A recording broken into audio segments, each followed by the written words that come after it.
Welcome to Too Fond of Books. My name is Janelle. Now, I recently took a closer look at the books that I had out from the library and discovered that I had 24 books that were written by authors that I had never tried before. I know.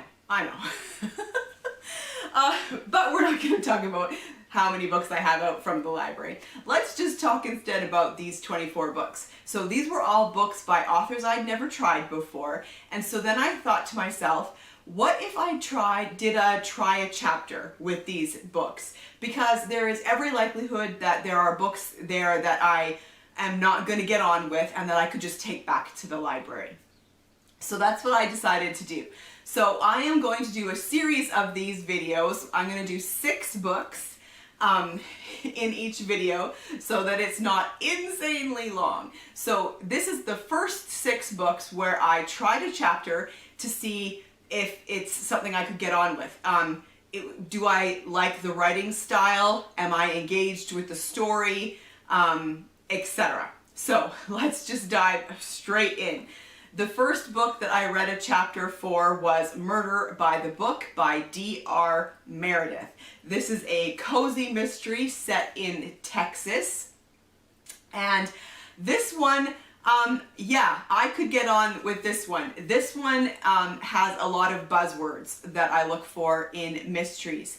There is a book club in this book. There's a used bookstore where the book club meets. There is talk of Agatha Christie. Specifically book club members attending a talk about the murder of Roger Ackroyd, which really got my attention.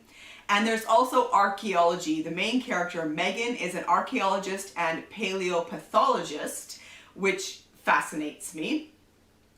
I did discover that this is the last book in the series. There are only 5 books in the series, but it doesn't matter. I'm just gonna go with it anyway. So after reading a chapter of this, I've decided that yes, I'm going to continue on with this book. And I thought it would also be fun for this try a chapter video to read for you the first sentence of these books. So Amarillo, Texas, the present. Sacrificing virgins isn't common practice anymore. All right then. All right, then I read a chapter from The Merchant's House by Kate Ellis. This is the very first in her Wesley Peterson series, and this was published in the 90s, I believe. 1998. The first sentence, 31st August. The child flung his tricycle aside and toddled, laughing, toward the basking cat. So this one had a bit of a prologue with just the dates, and then it starts with chapter 1. And so in this case, I just read that prologue part. I got on with the writing style. I was engaged and interested in the plot so far. And again, this one has a buzzword of archaeology that I was really into.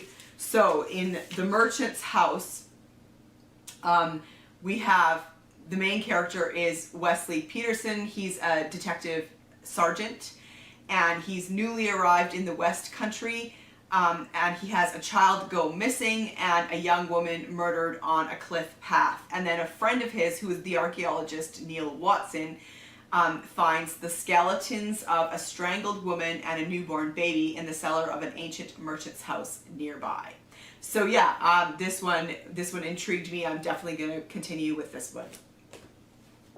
Then I have another book called Murder by the Book. This one by Lauren Elliott.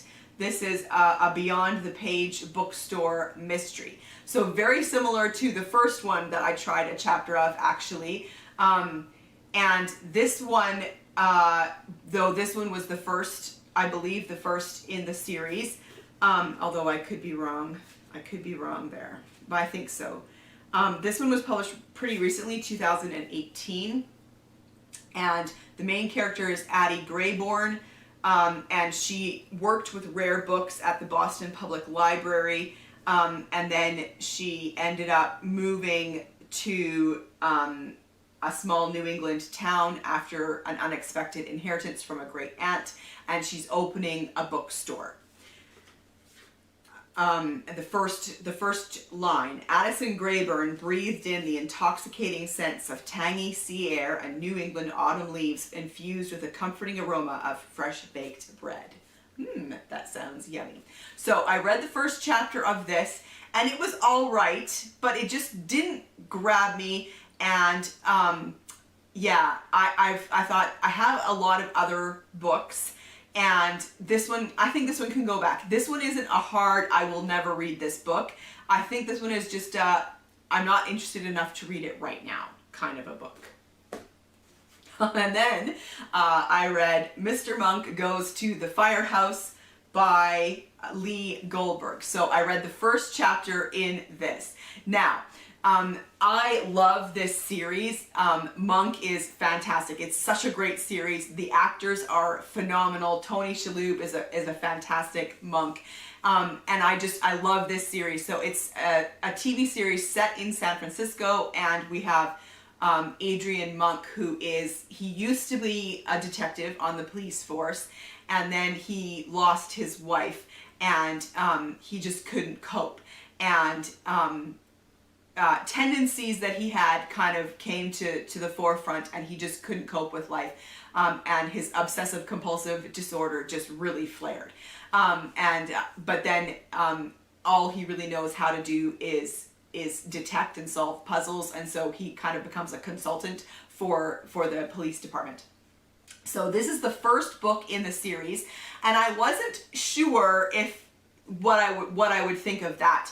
But I had heard other people on BookTube talk about this series, so I thought I would give it a shot. This is the first one. And something that I thought helped was that Lee Goldberg wrote a lot of the episodes for Monk, so he knows it. He knows the character, he knows the feel of the show, the tone of the show, and I thought that would be really helpful in the books. And I was right. When I read the first chapter, it really felt like the show. It felt like all the characters were how I remembered them, and as I was reading, I kind of was picturing these characters in my mind.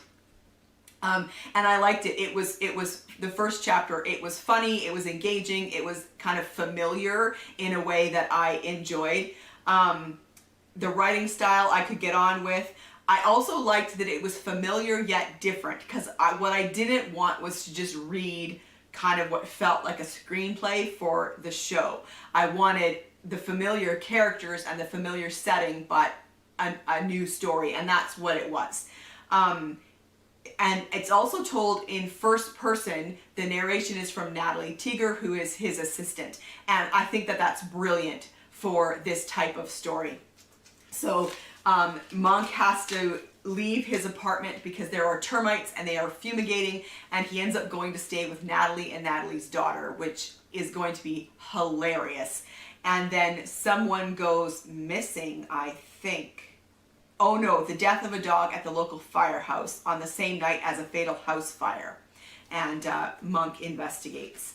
So I'll read for you the first sentence. I'm going to actually read the first paragraph in this case. My name is Natalie Teeger. You've never heard of me, and that's okay, because the fact is I'm nobody special. By that, I mean I'm not famous. I haven't done anything or accomplished something that you'd recognize me for. I'm just another anonymous shopper pushing her cart down the aisle at Walmart. Okay, and then I tried a chapter of the Medusa Amulet by Robert Masello.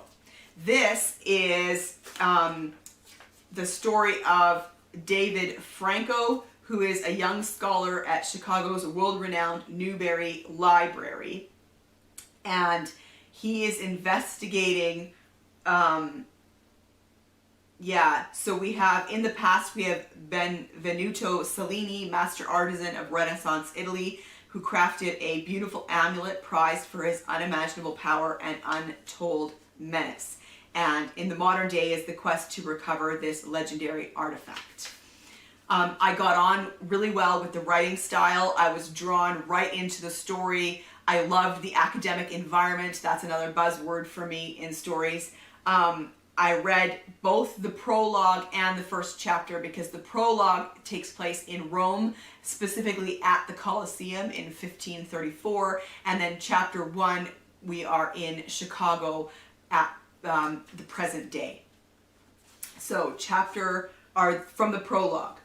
To venture into the Colosseum at night is not for the faint of heart, and in following the lead and the lantern of Dr. Strozzi, I wondered if I had not cast my fortune unwisely. So I will definitely continue with the Medusa Amulet.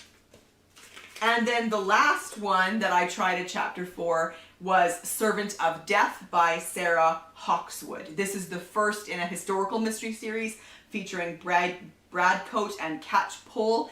This is set in Pershore Abbey in 1143. So it's medieval time period, King Stephen and Empress Maud, if that helps. I got on really well with the writing style for this one. I liked the introduction of characters and suspects that we got in the first chapter. I loved the time period. And so it's set in Pershore Abbey, and the clerk of the Lord Bishop of Winchester's clerk is killed. So yeah, I got on really well with that, and I'm definitely going to keep going with this story. The first sentence. Elias of St. Edmundsbury, master mason, stood with the heat of the midsummer sun on broad back and thinning pat, rivulets of sweat trickling down between his shoulder blades. So there you have it. That's the results of my first try a chapter with the first 6 books of the 24 that I am looking at. So 1 is going back to the library, and 5 I am, really even more interested in reading now than I was before. So what do you think? Have you read any of these books? Of the 5 that I am continuing with, do you have a recommendation where I should start? At this point, I am really tempted to start with Mr. Monk Goes to the Firehouse. That was just the one that I was in the mood for. Kind of a funny, lighthearted, cozy style mystery. But if you've read any of those and want to recommend one for me to start, that would be fantastic. And I will see you for another video soon. Bye.